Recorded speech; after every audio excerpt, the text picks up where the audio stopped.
Kuyakimbilia mapenzi kabla ya wakati ni hatari kwako. Kwa nini ni hatari kwako? Tusome Wimbo Ulio Bora sura ya 2 na ule mstari wa 7, anasema,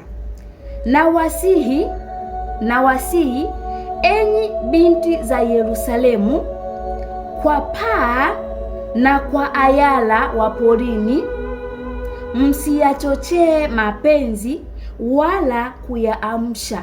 Msifanyaje? Msiyachochee mapenzi wala kuyaamsha. Na hapa nani anaambiwa? Anaambiwa binti. Enyi mabinti, mnaambiwa msifanyaje? Msiyachochee nini?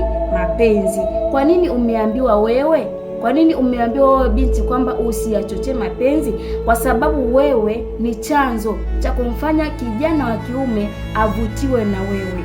Mavazi yako, matendo yako, matendo unayoyafanya hayo yanamfanya kijana wa kiume aje kwako akuambie ninakupenda, au aje kwako akushawishi kwenye mambo haya ya mapenzi kabla ya wakati. Mavazi yako unavaaje? Unavaa nusu uchi au unavaa unajisitiri? Kama unavaa unajisitiri, huwezi kuyachochea mapenzi. Kama una hofu ya Mungu, huwezi kuyachochea mapenzi. Huwezi kumfanya kijana wa kiume aje kwako akuambie mambo mengine tofauti na vile ambavyo wewe ulivyo. Kumbe appearance yako, muonekano wako, matendo yako, mavazi yako, hayo yanakuonesha wewe jinsi ulivyo, na hata rohoni jinsi ulivyo. Kumbe umeambiwa wewe binti usiyachochee nini? Mapenzi. Hajaambiwa kijana wa kiume. Umeambiwa wewe nini? Usiyachochee mapenzi. Kwa sababu gani? Kwa sababu wewe ni chanzo cha kumfanya kijana wa kiume aanze kukutamani wewe, aanze kukufikiria. Anaanza kufikiria, yule binti nimeona amevaa hivi, amevaa nusu uchi, namuona sehemu fulani zinaonekana, lakini pia jinsi alivyoumbwa, aisee, Mungu ameumba, aisee, Mungu amefanya kitu, Mungu amefanya jambo kweli kweli, aisee, huyu binti siwezi nikamwacha hivyo hivyo.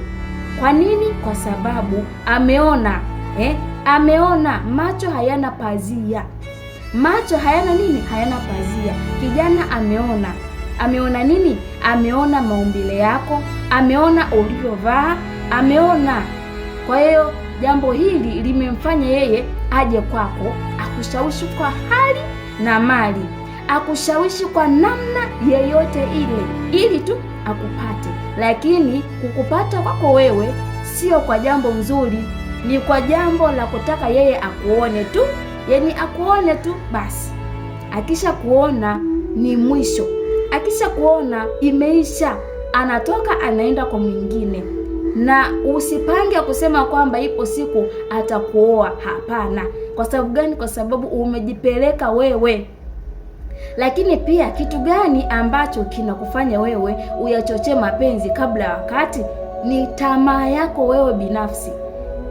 Jamani, nimeona rafiki yangu fulani amependeza, amevaa viatu fulani, amevaa nguo fulani amependeza, na mimi nataka hiyo nguo. Hata kama hela unasema nataka hiyo nguo. Kwa hiyo unafanya kila namna. Kijana anayekuja yoyote, basi tayari imeisha hiyo, imeisha. Hata kama hajafika, unaanza kujipelekesha. Mbaya zaidi, wewe unamtongoza kijana wa kiume. Hiyo ni mbaya, na hii ni hatari, ni hatari kabisa. Kwa hiyo ujichunguze binti. Unaambiwa kabisa usiyachochee mapenzi. Biblia inakwambia usiyachochee nini? Mapenzi, wala kuyaamsha. Wala kufanyaje? Kuyaamsha. Sasa we unayaamsha kwa namna gani? Unayaamsha kwa jinsi ambavyo unavaa, unayaamsha kwa jinsi unavyotazama movie fulani, au unasikiliza nyimbo fulani ambazo zinakufanya wewe mwili wako uanze kusisimka, na mwisho wa siku unaanza kuyaamsha mapenzi. Badala ya hapo sasa unaanza kutafuta vijana wa kiume, na hata kama labda pengine utakuwa na aibu kusema kwamba siwezi nikamfuata mimi mwenyewe utaona njia nzuri ya kukurahisishia wewe kumpata kijana wa kiume ni kuvaa mavazi ya muonekano ambayo yanakuwa yanamfanya kijana akuone kabisa wewe, yani umevaa nusu uchi. Yani mavazi ambayo unayavaa kijana akiona tu anasema I say, yule binti nadhani anajiuza. Yule binti yule pale ni mwepesi kabisa. Kila mtu twende tu.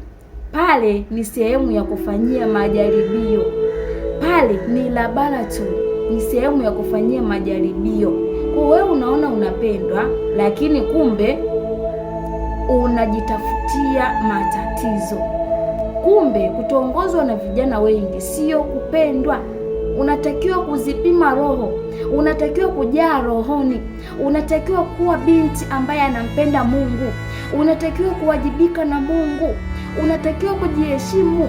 Vaa mavazi ya kufanya wewe uheshimike hata kwa watu.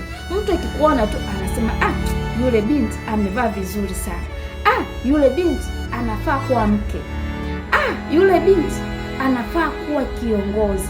Kwa nini anasema hivi? Kwa sababu amekuona appearance yako, umevaa vizuri. Kila mtu anakuona umevaa vizuri, mavazi ya heshima. Hapo unapata kibali kwa watu, lakini pia unapata kibali kwa Mungu, lakini pia unapata kibali hata kwenye mazingira yako unayoishi nyumbani. Huwezi kusema kwamba utapata kibali nyumbani, ndugu wazazi wakuone kwamba umevaa vibaya, alafu anakuambia aisee umependeza. Aisee huyu mzazi nitamuona ni mzazi ambaye anaenda kukuangamiza mzima mzima.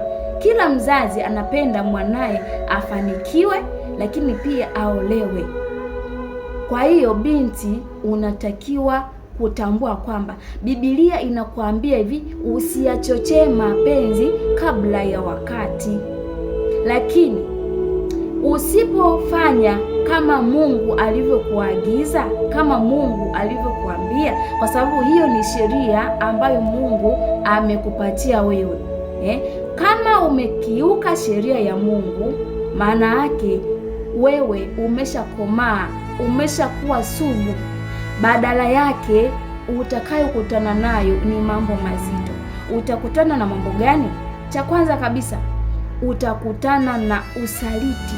Yaani utasalitiwa sana kwenye mahusiano, utaumizwa sana kwenye mahusiano, utakuwa huna amani moyoni, utakuwa huna furaha moyoni. Kwa sababu gani?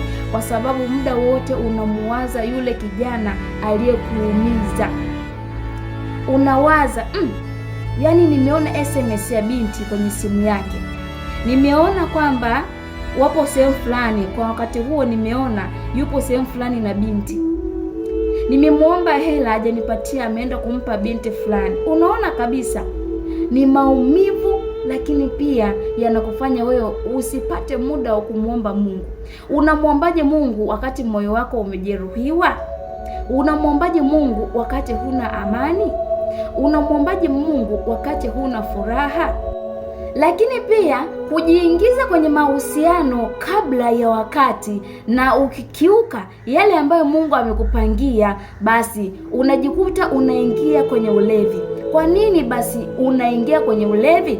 Ni kwa sababu muda wote ulikuwa na hasira, muda wote ulikuwa na stress, ulikuwa na mawazo kwamba fulani amenisaliti, lakini pia nimemuona mchumba wangu, nimemkuta yupo na kabinti kengine, nimeona ametuma SMS kwa binti fulani, nimeona alikuwa anaongea na binti fulani, nimeona alikuwa anampigia binti fulani, na nimesikiliza mambo aliyokuwa wanayaongea. Ni mambo ya kimahusiano, moja kwa moja yanakupeleka wewe kwenye nini? Kwenye ulevi. Na mwisho wa siku umeenda kwenye ulevi, umekunywa pombe ukalewa. Mwisho wa siku jambo ambalo linaenda kutokea kwako ni kubakwa.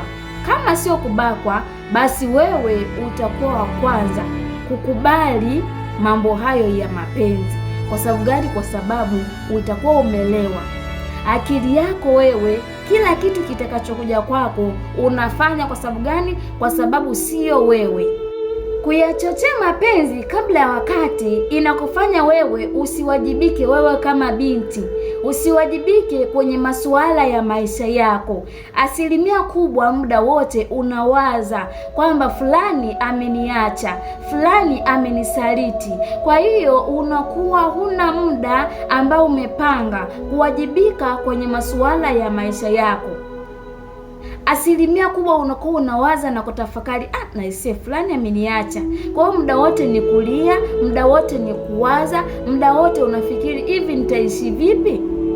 Lakini mwisho wa siku unakuwa huna kitu ambacho umekifanya au umekizalisha kwenye maisha yako. Kwa hiyo kwa nini basi uyachochee mapenzi kabla ya wakati? Uone kama yatakuwa yanakupelekesha. Uone kama unakuwa umekiuka vile ambavyo Mungu amekupangia. Wewe unayeonywa mara nyingi kwamba usiyachochee mapenzi, alafu baada ya hapo unasema kwamba hawa wananionea wivu, wananiambia nisijiingize kwenye mapenzi kabla ya wakati. Wakati nimeshampata kijana ambaye ananipenda, ananihudumia, ananisaidia, nikiwa sina hela ananipatia, wakati nimempenda, wakati tunapendana. Kwa hiyo unaona kama wanakuonea wivu, kumbe wanakusaidia, wanaisaidia kesho yako iwe nzuri, upate mume mwema ambaye atakuwa ni mume bora, lakini pia ataendana na wewe na atakufanya ufike mbali. Lakini binti uambiwa kwamba achana na yule kijana. Yule kijana tunamuona ni mlevi, tunamuona ana mahusiano mengi. Yaani kwako wewe utaona kama wanakuonea wivu. Kwa hiyo binti, usiyachochee mapenzi kabla ya wakati, kwa sababu yana madhara kwako. Lakini pia hata kwenye suala la kibiolojia utakuwa ni binti ambaye umeathirika. Lakini pia hata kwenye suala la muonekano wako utaonekana kama binti mwenye miaka 70 au binti mwenye miaka 90, lakini ni binti mwenye miaka 17, 18, 20, 25, 27. Kwa nini? Kwa sababu umeyachochea mapenzi kabla ya wakati. Kwa nini uyachochee mapenzi kabla ya wakati? Tulia.